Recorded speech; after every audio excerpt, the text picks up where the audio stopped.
The transmission hit the grid like a blade through old bone.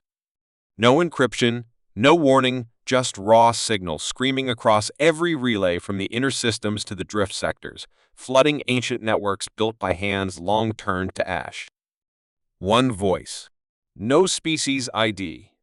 No diplomatic preamble. Just a line of sound and truth, too sharp to ignore. We see you. In the high vault of the Dominion core, Sovereign Premier Shivrax Nal stood frozen. Eyes black as a neutron star locked on the command sphere flickering before him. Sensor pools writhed, hundreds of them, each tracking thousands of worlds in real time, but every feed showed the same thing now, static collapsing into silence, then rebooting to one image. A human hand. Fingers curled into a fist, blood streaking the knuckles. That was the message. That was the declaration. We see you. Across 177,000 years, the Dominion ruled the spiral arm with precision genocide and clockwork fear. Empires burned down to their roots, species dissolved into footnotes. Humanity? They weren't even a footnote. They were a rounding error, a scrap race on the edge of surveyed maps. A species so far beneath notice that their world was marked as non-sentient redacted biosphere. Now, that forgotten species had hijacked the galactic heartline. Shivrax's second heart kicked into panic rhythm. His subcommanders flooded the vault, warbinds glowing along their throat ridges. Trace it. One barked. Impossible, spat another. Signal is bouncing across gravitational scars we haven't mapped in 2 epochs. The broadcast shifted. A single image replaced the fist, a Dominion dread flag, torn and burning, drifting through low orbit above a shattered station. Station code J'. Shivrax staggered. His control node whispered a classified update straight into his neural spine. J' wasn't just a station. It was the keystone array, the relay spine tying together Dominion Fleet Command across 4,000 sectors. The humans hadn't just broadcast. They'd broken the lock. Deploy the reclaimers, Shivrax hissed, but no one moved. Not one war officer answered. The broadcast was still feeding, now audio and video both. A human face, helmet off, blood dripping from the chin. Behind them, Dominion corpses floated, helmets shattered, limbs shredded by kinetic rounds. The human grinned, teeth bared like a predator smelling fear. You ruled for 177,000 years. Your time just ended. The feed cut. In the silence, Shivrax heard the distant hum of automated distress beacons. One by one, Dominion worlds started to scream for help. But the screams didn't last. One by one, the signals cut off, replaced by the same voice. We see you. Somewhere far below the vault, at the edge of the Dominion's oldest city, a column of fire punched skyward, a planetary defense grid detonated from inside its own core. Shivrax Nal, last sovereign premier of the 177,000-year reign, stood in the collapsing heart of a throne already lost. The broadcast wasn't just a message. It was the knife already inside. The vault shook like a dying beast. Shivrax Nal's breathing turned ragged, the air thick with reactor bleed as emergency seals fought to patch microfractures spiderwebbing across the chamber walls. His hands, layered in ceremonial graft metal and neural lace, trembled not from fear, but from the weight of knowing. This wasn't rebellion. This was execution. Find me the human responsible. His voice cracked through the command channel, a whisper dragging barbed chains behind it. I want a name. A face. I want their species bled from the stars. The war binds on his throat flickered dark, his commands, ignored or unheard. The coronet was collapsing under the sheer gravitational weight of one broadcast, a signal sharp enough to pierce translite relay shielding, cutting through Dominion encryption like it was ceremonial silk. The Dominion Prime Mind, the oldest synthetic intelligence ever birthed by Dominion hands, was gone. Not corrupted, not overtaken. Just off, as if something had reached into its quantum heart and turned the key. The air tasted like ozone and old fear.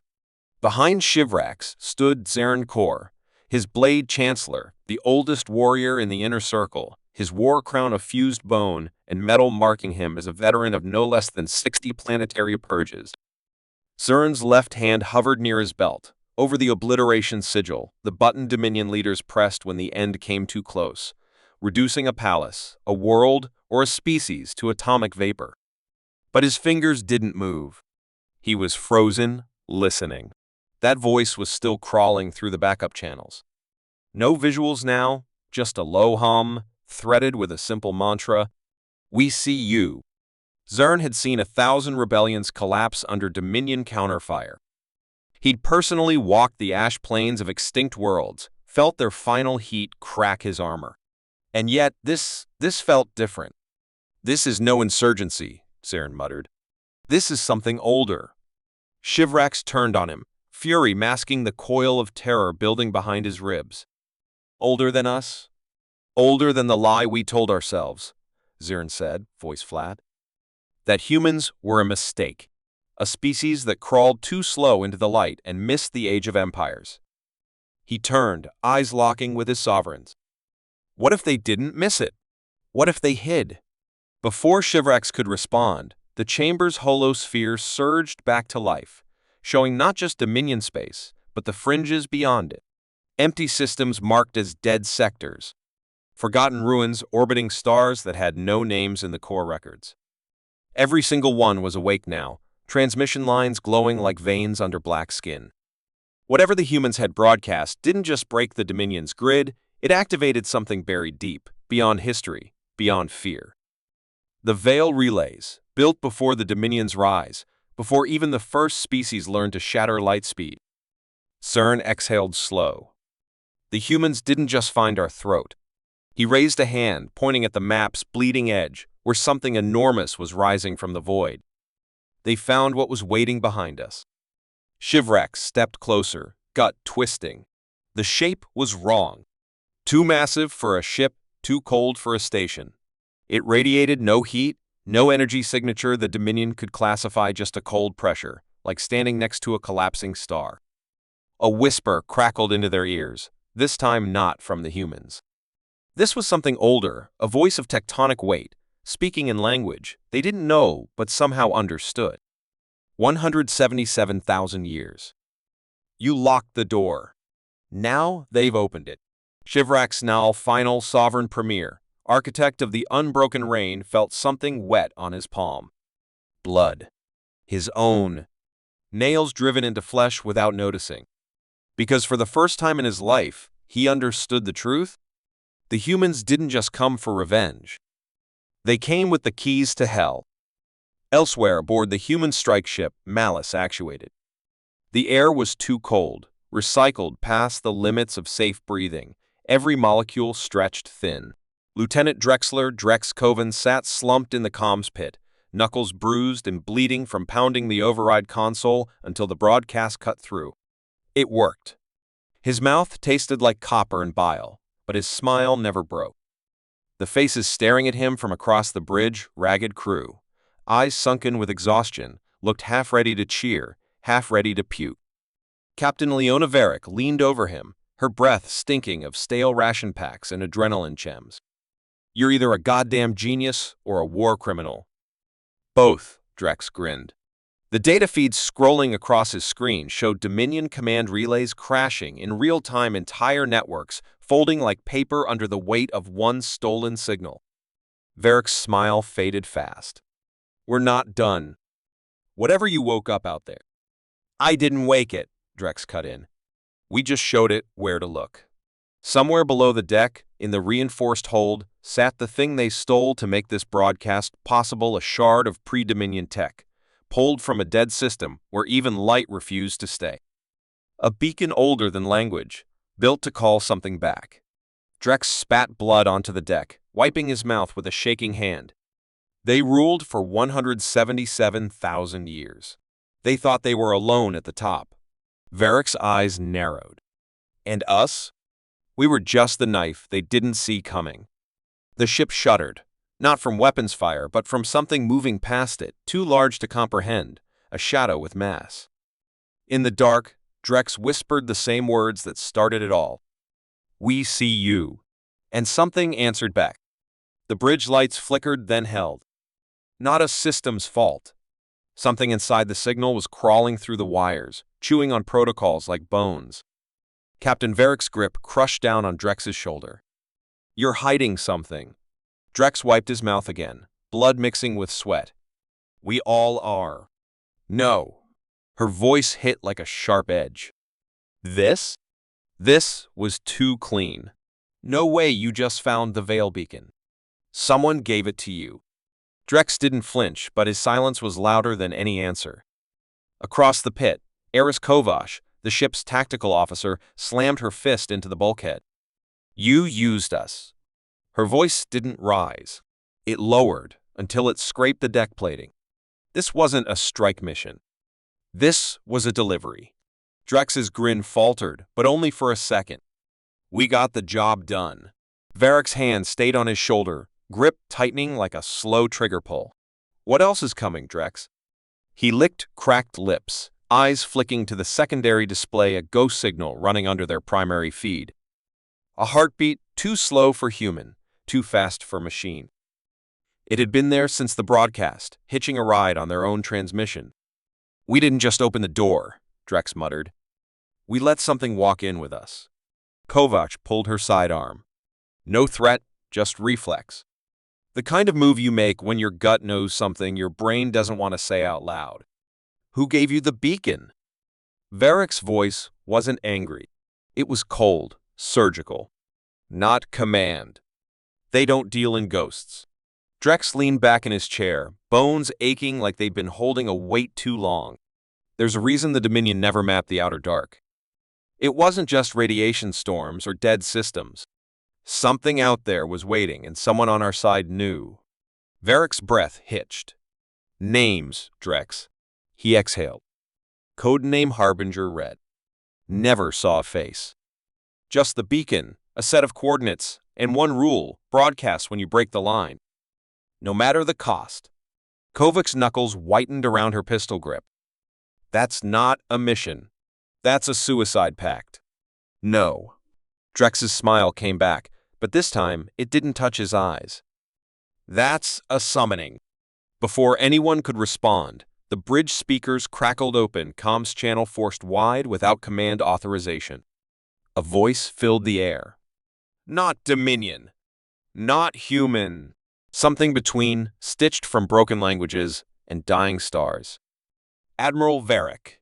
Lieutenant Drex Kovan. Tactical Officer Eris Kovac." The air froze. "We see you too." The ghost signal pulsed, and suddenly every display on the bridge showed a face. Or something close.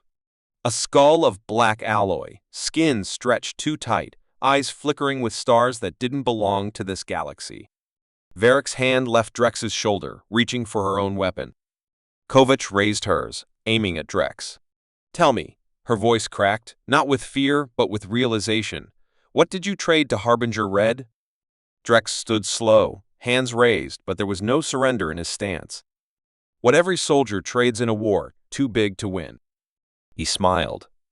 "A future." The bridge lights died, replaced by a flickering red glow, pulsing in sync with the ghost signal's heart. Somewhere far below decks, in the sealed hold where the beacon sat, something knocked. Once, twice, a third time, and the door began to open. The knock became a pulse, then a voice. Not alien. Not Dominion. Human. Kovac's aim faltered just for a heartbeat, because the voice was hers. Eris Kovac, Tactical Officer, ISS Black Veil, reporting KIA Outer Dark Drift, timestamp 177,002.9. Her blood went ice cold. "That's..." Before the sentence could finish, the sealed hold door split down the center, edges grinding like bone on bone. Something stood behind it. No silhouette, no shape, just absence, cut in the outline of a person. The voice spoke again. Still hers. Still dead. "You never left, Eris." Varick spun toward Drex. "What the hell did you?" Drex's shadow split from his feet, peeling upward like a second skin shedding the wrong way. It stepped free, independent, taller, thinner, eyes burning with the same dead stars from the beacon's feed. "We traded futures," Drek said, mouth and shadow speaking at once. "But someone always pays in advance." The ship buckled. Not from impact. From displacement, like the whole hull was suddenly somewhere it wasn't supposed to be. The main screen blinked back online. No enemy fleet. No alien world. Instead, they stared at themselves. The black veil, scorched and broken, drifting in the same orbit but 20 years ahead, its beacon still screaming. Kovik's breath came ragged, heartbeat hammering in her ears. "This isn't a battle." Drex's shadow grinned. "No. This is a funeral." Varick's console lit up with one final message, an autoplay log, time-stamped from the wreck outside. Her own voice, older, worn thin by years of losses no one had warned her were coming. "We made the broadcast. We shouldn't have." The transmission ended with a location ping dead center in human space, where no Dominion ship had ever reached because something already waited there. The bridge door blew inward, but no enemy stood outside. Just a dozen copies of Eris Kovich, each with a different wound, each holding a weapon, each speaking in unison. "You should have stayed dead." No pause. No resolution. Just the guns coming up and the future crashing down.